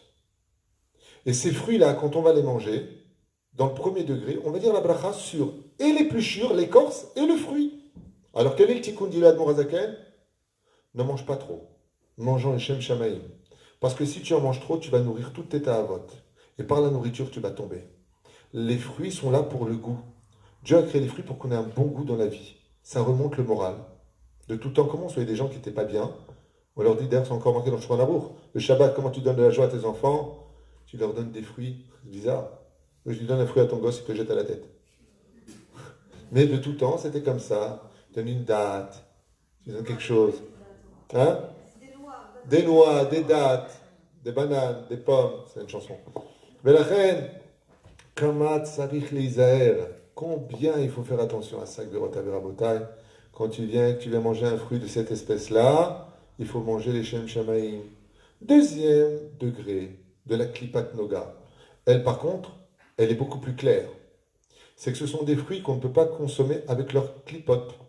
Comme par exemple les noix, le melon, la banane, l'orange, et ainsi de suite. On ne va pas faire un cours sur les fruits. Mais par contre, tu ne peux pas les manger. Tu es obligé de les enlever parce qu'ils ont un goût amer. Ce sont les fruits que tu arrives à déceler dans la Klipat Noga de ce qui est mauvais, du bon. Et là, il est évident que pour que ça ait du goût dans ta vie, il va falloir que tu retires cette Klipa-là. Parce que cette Klipa va te déranger dans le fonctionnement de comment vivre et ingurgiter la vie de tous les jours. Donc tu ne peux pas faire de bracha dessus. Tu feras la bracha uniquement sur l'orange elle-même et pas sur sa Klipa. Pas sur l'épluchure. On ne fait pas de bracha sur l'épluchure. On la met où? À la poubelle. Et si tu es un chassid, tu en fais de la confiture. D'être capable de rendre une épluchure, une klipa de la confiture pour laquelle tu feras la bracha, il faut avoir un très haut niveau. Et puis il y a le troisième fruit, dit le Admor Hazaken. Et celui-là, c'est le plus dangereux de tous. C'est celui dont l'épluchure est à l'intérieur. Les pépins. Ben, quand tu les manges, eux par contre, tu ne sais pas quoi faire avec. Par exemple, vous avez remarqué qu'à table, quand on mange des raisins, il y a 3-4 pépins dedans. Il y a ceux qui les avalent les uns après les autres. Puis il y a celui qui va le ressortir. Pourtant, il y a un problème. C'est que ce sont des écorces qu'on ne veut pas forcément. Quand tu manges une mandarine, par exemple, tu as un pépin dedans. L'écorce extérieure, tu as fait attention. Mais l'écorce intérieure, tu n'as pas fait attention. Il est caché à l'intérieur et sur lui, tu as quand même fait la bracha. Ça veut dire que si tu fais la bracha dessus, dit le Admor Hazaken, c'est que c'est un pépin qui est en réalité une écorce sur laquelle on fait la bracha, mais c'est à toi de la gérer. Est-ce que tu veux la prendre ou pas? Qu'est-ce que ça vient nous enseigner? C'est quand Klipat Noga n'est plus visible. Elle se cache, écoutez bien ce que dit le Admor Hazaken, d'Avar Nora Vayom. Il dit, elle se cache dans la Kedusha. elle se cache dans la productivité. Comment je fais pousser un pommier ou un oranger ou un poirier avec un pépin? Je prends la racine de l'intériorité, je le mets sous terre, il pourrit, je fais pousser un arbre entier qui me donnera beaucoup plus de fruits. Il est à l'intérieur, comme par exemple ceux qui mangent les mandarines avec les pépins. Tu peux l'avaler. Le problème qu'il y a, c'est que tu as oublié un détail. C'est pas digeste. C'est pas bon pour ton estomac. C'est dur. Si je te prends ces pépins maintenant et que je te les donne uniquement à manger, imaginez le mec qui décortique des raisins, il t'apporte que les pépins à manger. Vous les mangez? C'est immangeable, c'est pas bon et c'est indigeste. Donc, est-ce qu'on fait la bracha dessus? Non. Alors pourquoi tu fais la bracha? Parce qu'ils sont cachés à l'intérieur d'un fruit. C'est quand la Klipat Noga se cache dans la Torah. Ça veut dire que la Torah peut devenir le pire ennemi de la Torah. Un enseignement de Admor HaZaken. Fais attention, parce que même au nom des mitzvot, tu peux tuer le monde. Au nom de la Torah, tu t'es comporté comme le pépin. Donc fais attention à ce que tu ingurgites. La Klipat Noga, elle n'est pas qu'à l'extérieur. Elle n'est pas que plantée ensemble. Par exemple, reprenons le premier exemple. La pomme, où on mange l'épluchure avec la pomme elle-même sur laquelle on a fait la bracha. C'est l'Yetzerara quand il est bien rodé. Si je n'ai pas de Nefesh Behemi, si je n'ai pas une âme un peu animale, comment je peux désirer ma femme? C'est ce côté d'épluchure de la personne que je suis qui me donne envie d'aimer ma femme. Parce que le désir se vit par le côté Nefesh Behemi. Mais si je ne libère chez moi que le Nefesh Behemi, c'est-à-dire Chas Veshalom, que le côté animal de l'homme, alors qu'est-ce que j'aurais comme intérêt? De prendre ma femme pour un bout de viande. Donc ça, c'est très dangereux, mais il faut le tenir à bonne situation. C'est pour ça que quand on voit, par exemple, sur la pomme un côté pourri, qu'est-ce qu'on fait? On le coupe. On ne jette pas la pomme. Mais on coupe le morceau pourri. C'est bizarre. On veut pas. Mais on continue à manger avec les deux. Lama. Parce qu'il y a et du bien et du mal. C'est un tikkun. Les lumières du monde se sont éteintes par la faute originelle. On allume les bougies de Shabbat. C'est le premier exemple. C'est la lumière du Shabbat. Le Shalom Bay, dit la Gemara. Merveilleux. C'est quand l'épluchure sert autant le bien que le mal. Le deuxième, c'est quand on sait que le mal c'est le mal et le bien c'est le bien. On a des noix à table, dans ma casse-noix, on barre les noix, il n'y a rien à faire avec, on les jette à la poubelle, par contre le fruit est bon. C'est pour ça que la noix, quand on le met en face de soi, si vous prenez une noix, vous la cassez. Pourquoi d'Afka la noix? Parce que ça forme quoi au niveau? Un cerveau. Pour te dire, il faut avoir un cerveau dans la tête pour faire la différence entre une clipa et son fruit. Le troisième, il est dangereux. Morazeklen, il dit, il se cache dans la Gdusha. C'est comme le mec qui se lève la nuit étudier, il dit à sa femme, ça y est, j'ai une révélation.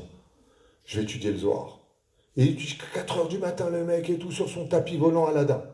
Dans le salon, il est comme ça, comme un ouf. Il a raté la prière. On lui dit, si t'as construit une misva sur le dos d'une Avera. C'est les pépins. Tu peux tomber sur des pépins au nom de la Torah.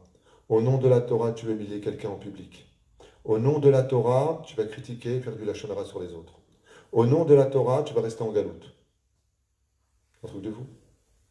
Au nom de la Torah, tu peux empêcher la Géoula. Ce que je vous donne comme exemple, c'est pas de moi, c'est les Meraglim. Qu'est-ce qu'on dit les Meraglim? Ne rentrons pas en Eretz Israël, on va tomber. C'est une terre où on va s'effondrer, on va tomber. On va garder Moshe parce que le jour où on rentre, lui, il meurt. On veut rester avec la Torah. On a en plus la sécurité, la sécurité sociale, le RNI, oh mince, la manne qui tombe du ciel. On a nos yeshivot. Pourquoi venir se battre? On est bien. Au nom de la Torah, on est bien. L'Admor HaZaken, il dit, c'est quand la Torah elle-même devient le pire ennemi de la Torah. Ça veut dire qu'on peut trouver des ennemis à la Torah. Hein. Les réformistes, les libéraux, et tout le reste. Tous les anti-Torah. Mais le pire des anti-Torah, c'est quand c'est la Torah elle-même qui cache des pépins à l'intérieur. Et comme dirait l'autre, j'ai un pépin. Ça veut dire quoi, j'ai un pépin? Ça veut dire que j'ai mangé un fruit sur lequel j'ai fait la bracha, donc j'ai vu tout bien. Mais je n'ai pas été capable de distinguer qu'il y avait des choses qui étaient indigestes. C'est quand au nom de la Torah, je vais faire beaucoup de bêtises. Comme Doeg Adomi, comme Korach qui est venu au nom de la Torah. Au nom de la Torah. Il a dit, mais Moshe, pour qui tu te prends? Pourquoi tu veux te seul manique? On est tous des tzadikim. On est tous pareils. Communistes. Premier communiste de l'histoire. On est tous pareils. Au nom de qui il s'est battu? au nom de Dieu, au nom de la Torah. Ça, c'est la pire des clipotes. La reine, tout Bishvat, quand on vient à Baruch Hashem, on fait la fête de tout Bishvat, c'est le tikkun de toutes les clipotes. C'est Yom HaTeshuva HaAmitit du Etz Hadarat. Sheneemar ve'aish Etz Hasadeh. Car l'homme est un homme des champs. Sadeh, pour cela, il faut faire le din. Bezrat Hashem, Cheshbon.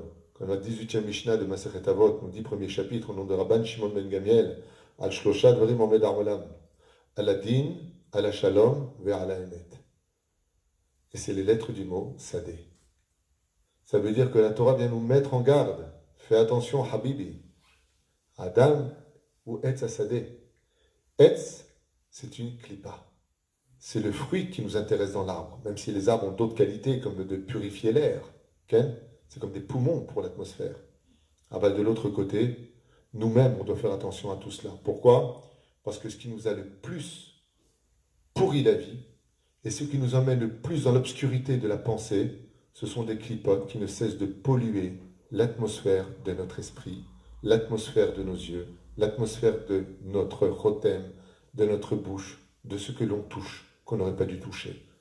Tout ça forme des clipotes qui s'appellent, dans le Parashat Kiddushin, Lo ta'aselecha masecha. Alors c'est très bizarre, parce que normalement on devrait lire, tu ne te feras pas de Pessel, l'arbre d'Azara. À la fin de la paracha de Yitro, c'est marqué, tu ne te feras pas de statue, de représentation divine.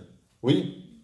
Dans la paracha de Kiddushin, qui est la paracha qui va nous mettre en garde contre toutes les clipotes, si vous regardez bien là-bas, c'est quoi Kedoshim, tu ne découvriras pas la nudité de ta sœur, tu ne découvriras pas la nudité. Pourquoi? Parce qu'en découvrant la nudité, si une femme était consciente de toutes les clipotes qu'elle libère dans la rue quand elle est pas de sa noix, elle pleurerait de honte sur place d'avoir pollué l'atmosphère, surtout en Eretz Israël. Vous ne vous rendez même pas compte de quoi je parle, ou l'affirme. Il faut avoir des yeux pour le voir et pour le croire. Okay? Comme le Havetz Chaim, une fois, il a dit à une personne, ouvre la fenêtre. Il dit pourquoi? Il dit parce qu'il a fait du Lachon Hara, toute la maison, elle est pleine de fumée verte. Pleine de clipotes. Sorti. Il dit, mais j'ai rien vu. Il me dit, parce que tes yeux, ils sont aussi tamés que sa bouche. Mais si tu as les yeux pour voir, tu vois très très très loin. Et la reine, même si ce cours est d'un haut niveau, je vous l'avoue, franchement, doucement, mais sûrement, mais il faut être conscient de la chance extraordinaire que nous avons d'avoir la Torah. Parce que la Torah, c'est le karcher qui te dira comment faire pour enlever tout ça. Et dans la paracha de Kiddushin, écoutez bien, là-bas, Kaut Rabbi, je ne sais pas comment il a fait Dieu, il est trop fort, j'adore. Je suis sûr qu'il est tunisien aussi. Trop fort. Bon, la Torah est une. Ouais. Extraordinaire ce créateur. Dans la paracha de Yitro et dans d'autres parachutes, tu nous dis, tu ne feras pas Pessel, tu ne te feras pas un Pessel. Pessel qui vient du mot Passoul. Parce que c'est une clipa d'avoir par exemple une statue d'Avodazara chez soi, ça dégage des clipotes énormes à la maison. Cette statue dégage énormément de choses négatives. Dans la paracha de Kedoshim, c'est pas marqué le mot Pessel. C'est marqué Lo ta'aselecha masecha. Un masque. Pourquoi tu parles d'un masque? Dis-moi une statue. Il dit non. Parce que Akadosh Baruch Hu, il a voulu lancer une allusion pour la fin des temps. Comment on appelle ça en hébreu? Comment ça s'appelle ce que j'ai là? Un massach. Lota selecha masecha. Fais attention à ne pas mettre de massachim devant toi. À regarder toute la journée des choses strictement assoura, du lachon hara, du moti shemra, des nudités, des films, des choses incestueuses. Et tu Et comment ça s'appelle? Avoda Zara. Dieu te dit, quand tu te mets un massach en face des yeux, tu ne travailleras plus pour moi. Tu travailleras pour les clipotes. Parce que comme l'explique Rabbi Nachman de Breslev dans le Sefer, l'écoutez Etzot, Sefer, vous regardez Shara Klipot, Rabbi Nachman écrit noir sur blanc. Qu'est-ce que c'est des clipotes? Des shedim. C'est des démons. Tu crées des démons autour de toi, qui se collent à toi, et qui t'emmènent là. Appelez ça comme vous voulez, hein, comment s'appellent les petits blancs là, les petits fantômes blancs là, Prosper, Jasper. C'est des jaspers noirs. C'est des démons qui t'emmènent, tu crées des clipotes. Et là-bas, dans son livre, Rabbi Nachman, d'écouter Etzot, il dit, il écrit, si les gens, ils savaient combien la colère crée de démons, s'ils savaient dans la maison ce qui rentre, le mec, il est dehors. Il est en train de faire une chose interdite. Il fait ce qu'il veut. Ouais, il fait ce qu'il veut. Le gosse, il rentre dans sa chambre. Il a 16 ans. Je fais ce que je veux. Il regarde des choses dans son massar. C'est pas que lui qui sera impur, c'est toute la maison qui sera impure. Tu pollues toute l'atmosphère. Moi aussi. Et la reine, la Torah, c'est un karcher de toutes ces choses-là. La Torah, comment on parle de ça? Parler dans une bête à Knesset. Le mec qui vient le Shabbat, il s'assoit, il parle. Ça va, Jacques, et toi, ça va, le boulot, et tout. Tu pollues l'atmosphère, Habibi. C'est des clipotes que tu crées dans la synagogue. Lo aleinu velo alechem. Une fois, le Baal Shem Tov, Zecher Tzadik Kadosh Bracha, il est rentré dans une synagogue, et dès qu'il arrive dans la synagogue, il s'est mis à quatre pattes. Il est rentré comme ça, il lui a dit, Kvodarav, c'est pas une mosquée. Il lui a dit, non, mais je me mets à la hauteur du plafond. Il dit, quoi, le plafond, il est à 1 mètre? Il lui a dit, oui, parce que le Chazan qui prie chez vous, quand il prie, il a une belle voix. Il ne pense qu'aux femmes qui sont de l'autre côté en train de dire, quel canon celui-là. Il n'y a rien qui est le Shem Shamaï. Donc le niveau de sa prière, elle a tapé à 1 mètre, comme c'est dit le Baal Shem Tov. Après, il est rentré, il a fait un tapis de clipote. Un tapis de clipote. Mais un clipote chez l'anneau. La reine, comment on peut savoir ce qu'on a comme clipa ou pas dans la vie? Il y a un livre qui nous a été donné. La Gemara dans la Sechet, Brachot Bedafhet Amoud Aleph. Lama Bedafhet, pour t'éviter la faute. Het, Amoud Aleph. Amarmi, Rabu Oula, pour t'enseigner si tu veux t'élever. Meyom Shahara Bet Amigdash, Eno la Kadosh Baruch Hu la Arba Amot Shalalacha Bilvad. Raboula, il dit, depuis que le temple a été détruit. Mais pourquoi tu me dis depuis que le temple? Depuis toujours. Il dit non. Parce que quand il y avait le Beth Amikdash, les corbanotes enlevaient les clipotes. Mais maintenant qu'il n'y a plus de Beth Amikdash, il n'y a plus qu'une chose. Enlo, le Akadosh Baruch Hu, et la Arba Mochel Alacha Bilvad. Le créateur du monde, il dit, tu veux savoir comment enlever les clipotes? C'est bien d'étudier les Midrashim, c'est bien d'étudier la Gemara, c'est bien d'aller à des cours de Torah. Mais si tu ne connais pas la halachot, tu vas étudier tout ça avec tous les pépins qu'il y a dedans. Parce que tu n'as pas retiré tes clipotes. Titnek, Moyehoudi. Est-ce que c'est moutar ou assour? Est-ce que c'est kasher ou pas? Est-ce que c'est tahor ou pas? Est-ce que c'est kadosh ou pas? Si tu ne sais pas comment te comporter, automatiquement, c'est que tu es plein de clipotes. C'est pour ça que le livre de chevet de chacun de nous, ce qu'on appelle on appelle pas enlever les clous, là, le truc comme ça. Là. Il y a un nom pour ça. Non. Non. Ça, un rage-clou, c'est très à la badouse. Non, c'est pas ça. Ça a un nom, hein, sachez-le. Non, non plus. C'est pas grave, c'est pas grave. Vous savez, c'est un truc comme ça qui est long, en fer. Non, c'est pas un arrache-tout, ça porte un nom. Un pied de biche, merci bien madame. Voilà le nom, un arrache-tout khaléon. Je crois que j'étais chez le dentiste. Un pied de biche, ça portait bien un nom, c'est de ça dont je parlais, un pied de biche. Eh bien, le pied de biche de toutes nos clipotes, c'est le Shulchan Aruch. La reine, kama chashuv lilmod alacha, kama chashuv, tous les jours, d'apprendre la halachot. C'est pour ça que je vous ai dit tout à l'heure, et je finirai avec cette très belle phrase, qu'on ne peut pas rentrer dans le monde futur, oui, si on a des clipotes sur soi. Tous les matins, vous les hommes, vous dites avant de partir de la Beth Knesset, Kol hashoneh, shte halachot bechol yom, uftach lo shuben olam haba. 2 halachot par jour. Et c'est déjà une promesse que tu pourras rentrer au olam haba. Ah ouais? Et 2 pages de Gemara, c'est pas mieux? Et une page de Rashi sur la paracha, c'est pas bien non plus? Pourquoi tu fais Efa va Efa? Pourquoi est-ce que 2 halachot, ça vaudrait mieux que le reste? Parce que tout simplement, les clipotes sont venus parce que tu connaissais pas les halachot. Mais tu peux très bien être un homme très instruit comme Google et rempli de clipotes. Mais si tu fais les halachot, c'est pour les vivre. Mais la reine, étant donné que les halachot, c'est un livre qui est mechayer au trabemaasé, c'est-à-dire que ça t'oblige à vivre ce que tu lis. Al tikre alichot et la halachot. Ne lis pas, je marche, mais je vais selon le fonctionnement de la halacha. Ainsi donc, un homme, en étudiant les lois de la halacha et les respectant, se débarrasse de toutes ses clipotes, à savoir ce qui est permis, de ce qui est interdit.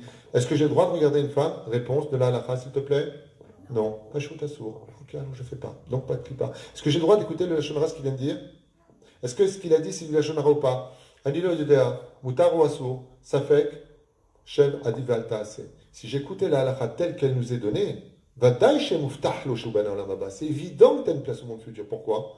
Parce que c'est sûr qu'en repartant de ce monde, tu n'auras plus de clipote et ainsi donc tu auras fait le tour de toute ta vie. Une vie réussie parce que tu as marqué ta vie par la halakha. Et c'est ce que dira Rav Oula, à Alot, Olé. Mais Yom Sheharav Bet Amigdash, Enlo. Dieu n'a laissé plus qu'un seul remède sur terre. Le Hakadosh Baruch Hu, il a Arba Amot Shel Halakha Bilbad. Ça veut dire ne fais pas 4 pas dans ta vie sans voir qu'est-ce que te dit la halakha. Qu'est-ce qui est permis, qu'est-ce qui ne l'est pas.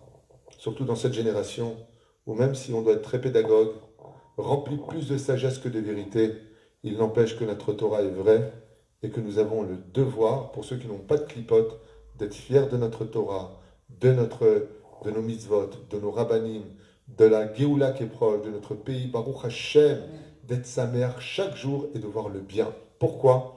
Parce que très bizarrement, une fois de plus, quand on voit que le noir en face de soi, quand tout va que mal dans nos yeux, c'est tout simplement l'histoire de la femme qui va chez le médecin et qui lui dit, vous savez, docteur, ça ne va pas du tout. Il dit, qu'est-ce qui se passe ? J'ai mal là, j'ai mal là, j'ai mal là, j'ai mal là. Madame, vous avez le doigt cassé. Le problème, tu as mal nulle part, c'est toi qui ne vas pas. C'est parce que tes yeux sont chahor, que tu ne comprends rien, que tout va mal. Je vous donne une dernière preuve. J'adore cet exemple. Je le prends dans plein de séminaires. Je l'aime bien. C'est la personne, elle a mal aux dents. Qu'est-ce que ça fait mal, les dents? Ça touche le cœur et le cerveau. Elle va chez le dentiste. En plus, c'est pressé d'y aller. Hein. La roulette, les hurlements, j'ai mal. Et quand tu lui prends la main et que tu lui pousses, et tu dis, stop! Pardon. Non, pardon, tu m'as éclaté, je suis comme ça, j'en peux plus, je sens même plus ma lèvre. Et là, et tu es en train d'hurler, ah, ça touche le nerf, et tu craches du sang, et tu regardes, vous pouvez baisser vos mains, je comprends pas, t'es heureux de souffrir. Le pire, c'est pas ça, c'est que le mec, il est tellement sado, qu'il redemande un rendez-vous. Et le pire, c'est qu'il le paye. Il est combien je vous dois. Il est comme ça. Il lui dit à l'autre qu'il a une odeur, mais alors, de phoque. Et il dit au médecin heureux, il lui serre la main en plus, on lui met une droite. Et je vous dois. Mardi prochain, on peut pas avant. Mais attends, t'aimes souffrir ou quoi? J'ai pas compris, c'est quoi ton problème? Il va te charcuter. Il a dit qu'il va t'arracher la dent, mais barre-toi. C'est un mec cruel. Et il discute même pas le prix. Voilà, 350 shekels. Oh, super. Tenez. Je comprends pas. Le mec, il t'a fait mal. Tu sens plus rien. Tu schlingues. Ça te coûte de l'oseille. Tu le remercies. Tu vas encore un rendez-vous. Et tu l'invites à la bar mitzvah de ton fils. Bon, c'est peut-être pour récupérer les enveloppes. Mais c'est vachement curieux comme situation. Tu sais pourquoi tu es prêt à prendre un autre rendez-vous? Tu sais pourquoi tu dis merci beaucoup? Parce que tu sais que toutes ces souffrances-là, c'était pour ton bien. Seulement, il se met juste en face de toi pour bien te le montrer. Comme il est bien en face de toi, tu n'as plus de clipote, tu vois bien les choses. Le problème de nos vies, pourquoi on est malheureux? Pourquoi on ne sait pas ce que va faire demain? Pourquoi on n'est jamais sûr du lendemain? Par la santé, notre couple, nos enfants. Pourquoi? Vous savez pourquoi? Parce qu'on ne voit pas plus loin que le bout de notre nez. On est plein de clipotes. On est plein de colère. Moi, je ne regarde pas de télévision, je ne comprends pas de quoi tu parles. Tu es juste très nerveuse. Et Rabbi Nachman, il dit que c'est la pire de toutes les clipotes. La nervosité, la colère, les injures. On peut être une femme très pieuse avec le kissouille, jusque la Batman, on ne voit plus rien, la meuf. Mama salée. Et la pire des mères. Atzbanit, Makpida, Racha. De toute façon, tu as un goy, toi tu es comme ça, toi tu vois le Guinam, toi tu vois le Ganéden. C'est Dieu la meuf, elle sait exactement qui va où, qui va quoi. Elle est extraordinaire celle-là. Elle a Internet avec Dieu. Avec son kissou comme ça, c'était éliminé. Toute la journée, on faire du lachonara sur les uns sur les autres. On est en train de critiquer le monde entier au lieu de les aider. C'est le fruit qui cache des pépins sur lequel toute la douceur de la bracha a été prononcée. L'Admour Azaken, il nous dit, c'est la pire des klipat noga. Elle, c'est la pire de toutes. C'est quand le mal se déguise en bien. Et c'est exactement ce que l'on vit aujourd'hui. On vit un mal qui s'est déguisé en bien, ce qui fait qu'on n'est pas bien de vivre le mal. Voilà. J'aimerais... donc j'ai fini